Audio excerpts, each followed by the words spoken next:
Audio check.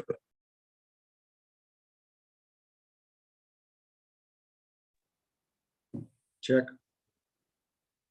I'm good.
Robin, are we all set? We're all set. Okay.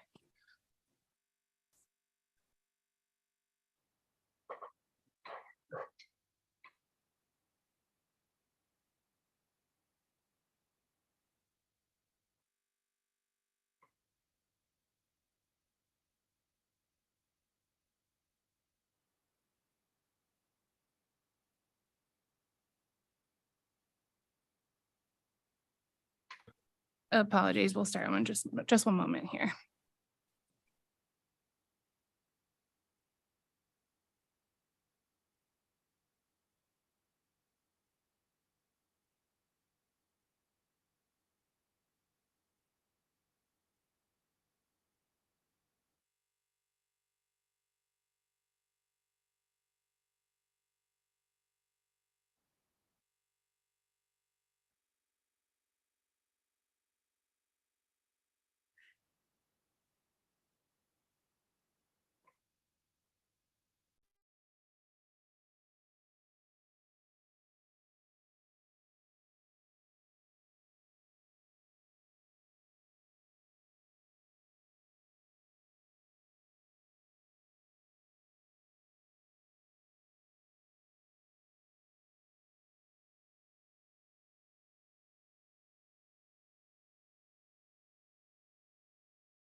All right, good morning and welcome to a regular meeting of a panel of utility commissioners and staff of the Public Utilities Regulatory Authority.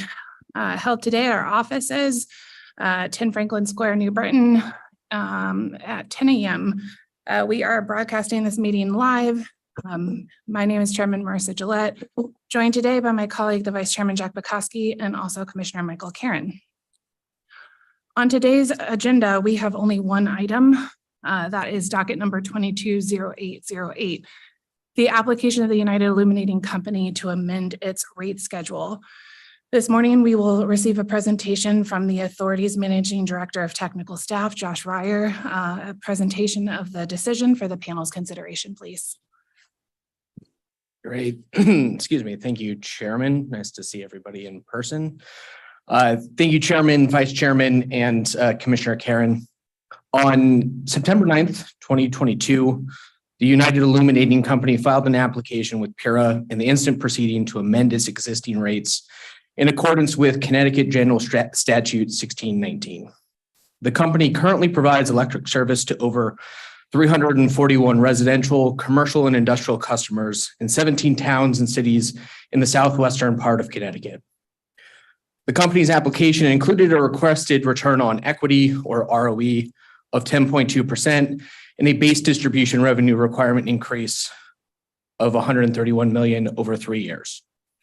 If approved, the request would have increased base distribution rates by 26%, escalating to 35% by year 3, and customer bills would have increased by 8% starting September 1st of this year, resulting in an average first-year increase of more than $200 for the average residential customer. The authority conducted an extensive investigatory process over a 350-day period involving 4 public comment hearings, multiple rounds of pre-filed testimony, several days of field audits and inspections, 13 days of in-person hearings, submission of 145 late file exhibits, 2 days of late file exhibit hearings, legal briefs and reply briefs, issuance of a proposed final decision, exceptions to the proposed final decision and oral arguments, and the issuance of several hundred discovery requests or requests for additional information. Today's decision is the conclusion of that process. PURA is guided by Connecticut General Statute 1619 and 1619E, among other statutes when conducting a rate case and in reviewing a rate application. Further, by law, the company has the burden to prove that its proposed rates are just and reasonable by a preponderance of evidence.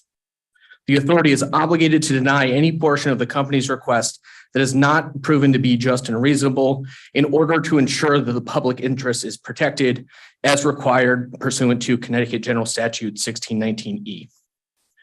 In this decision, the authority determines that UI did not meet its burden with respect to certain aspects of its requested operating and capital costs.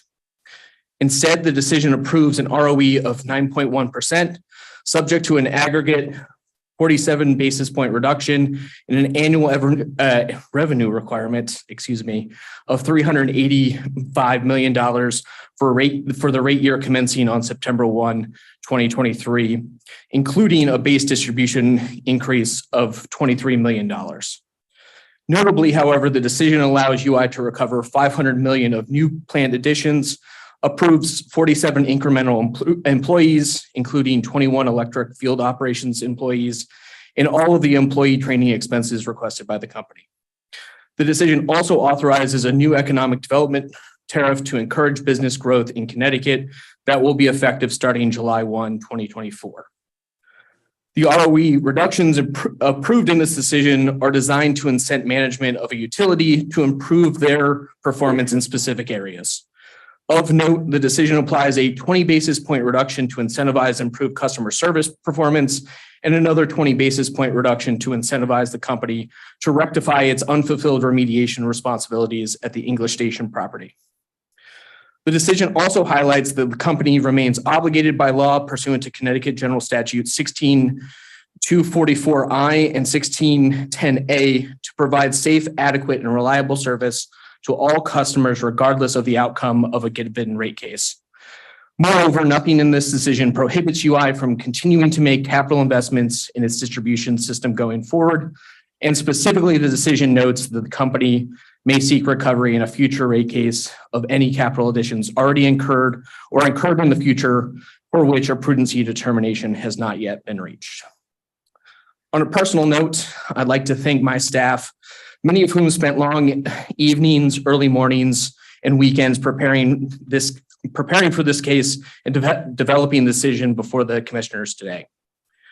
As you know, we are blessed with a hardworking and dedicated staff with a balance of new perspectives and decades of experience, which developed, from my review, what is the most comprehensive rate case decision and certainly the longest that I've seen over the last 15 years.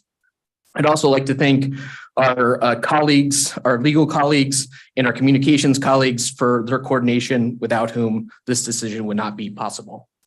Staff recommends approval. Thank you. Is there a motion? I move adoption, Madam Chairman. Second. Thank you. The decision has been regularly moved and seconded. I will pause to see if there are any comments on today's decision. Commissioner Karen. Thank you, Madam Chairman. Madam Chairman, I too would like to thank all the parties for all their extraordinary work. A 4-foot size application and another 4-foot pile of documents for the termination of this case is a lot of work. And I salute all the parties that took part in this and helped the authority analyze this application, not the least of which were the hardworking people of United Illuminating. The authority has been trying to make clear that performance-based regulation principles are being incorporated into many recent decisions and will continue to insert performance expectations and outcomes on an ongoing basis in an effort to align utilities' actions to public policies. And as we just recently heard, on the positive side, I think for some, the adjustments made in this decision were because of some valid points and corrections through UI's written exceptions and oral arguments. The authority is determined to make various adjustments that will provide UI with substantially more revenue than the original drafts. For instance, the entire storm penalty has been entirely eliminated. The ROE has been restored to its current level of 9.1%, not including remaining penalties, and substantial revenues have been restored from the draft, so UI can properly run its business. Well, I mentioned at orals about a week ago, 10 days ago, that our legislature has taken a more active interest in the regulatory world. They've made clear they expect more scrutiny and precision from us all, and that is our obligation to fulfill.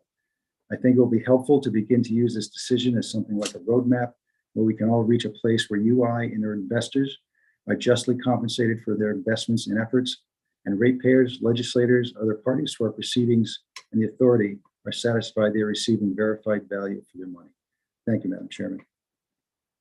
Thank you, Commissioner Karen. Mr. Vice Chairman. Thank you, Madam Chairman. I appreciate all the comments we've heard so far and certainly want to echo them.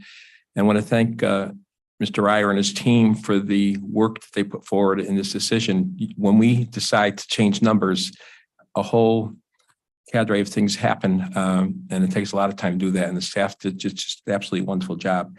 I thank all the parties for their participation in this case.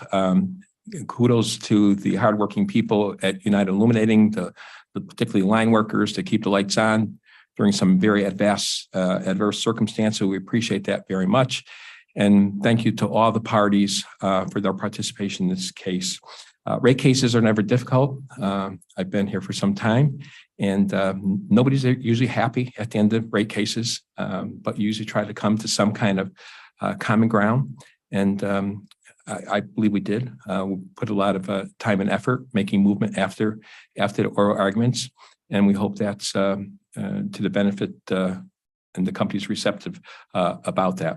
The bottom line is we're accountable to the ratepayers in terms of how we regulate our utility companies in the state of Connecticut. They want safe, reliable, affordable power at cost-effective rates. And I think in this decision, that's what we have done. And Madam Chairman, I want to thank you for your leadership throughout this very passionate case, I guess I'll call it. Appreciate it very much. Thank you, Mr. Vice Chairman.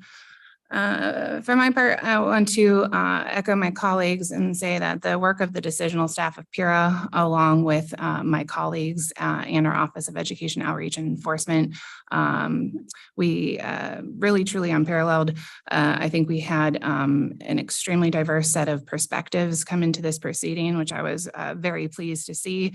We owe a lot of thanks to the contributions of the Office of Consumer Counsel, the Attorney General's Office, DEEP, CIEC, NECTA, Crown Castle, Walmart.